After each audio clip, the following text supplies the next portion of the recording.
مش ملك. فإذا المسألة أيها الإخوة أن المسألة ليست بالادعاء أنا أريد أدلة.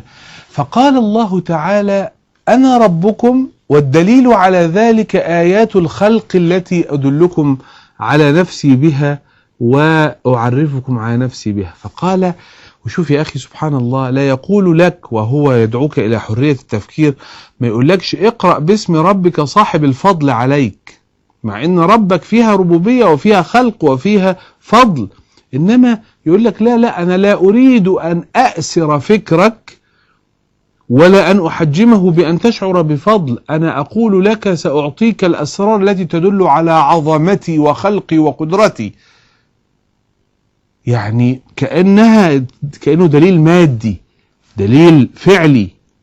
لا يقول لك اسمع كلامي لاني صاحب فضل عليك، وانما اسمع كلامي لاني صح. وفرق كبير، اسمع كلامي لاني صاحب الفضل عليك، قد تسمع كلامي وانا على باطل لان ده اللي وكلني وشربني، انما اسمع كلامي لان انا صح بصرف النظر عما اذا كنت صاحب فضل. ده روعة من روعات الاسلام. وعايز اقول لكم حاجة يا اخوة قبل ان استرسل في المسألة دي. بصوا والله احنا لنحترم هذا الدين ولنشعر بفضل الله علينا، انظر الى المتقابلات. شوف الإسلام طالب من الناس إيه والناس بتقول إيه.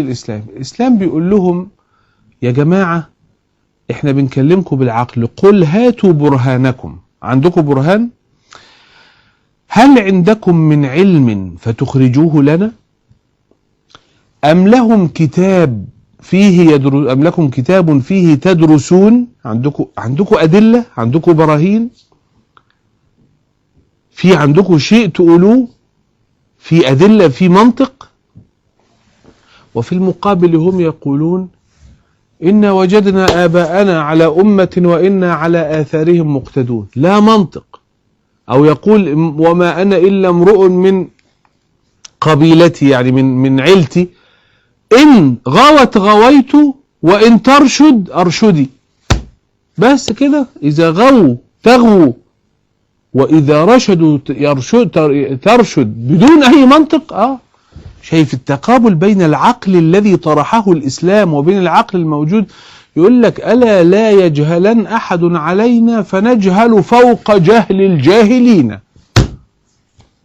الله الله الله الله الله. انصر أخاك ظالما أو مظلوما، دي كلمة كانت موجودة في الجاهلية، الرسول عليه الصلاة والسلام استعملها بس في الإسلام، إنما قال لهم شوف ظالم تنصره مظلوم تنصره. فلما قالها النبي عليه الصلاة والسلام جاءت عجيبة على الناس، لأن العقل الإسلامي عرفهم أني لا أنصر الظلم. فلما قال انصر أخاك ظالما أو مظلوما قالوا إزاي؟ طب ده كنا بنقولها في الجاهلية، إنما دلوقتي أنصره وهو مظلوم، أنصره وهو ظالم إزاي؟ قال بأن تكفه عن الظلم، بأن تمنعه عن الظلم، هو ده نصره. مش تنصره أي بأن تمضي ظلمه، فبدل كلمة النصر إنها بدل أن تنصر الظلم لا تنصره على الظلم.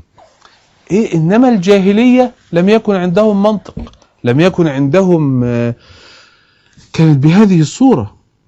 ولذلك الإسلام عندما يطرح ويقول بالبراهين والآيات عمل انقلاب كما قلت لكم في المسير البشري كله، إنه قال لا، المسألة بالبراهين، بالاستقراء، بالاستنباط.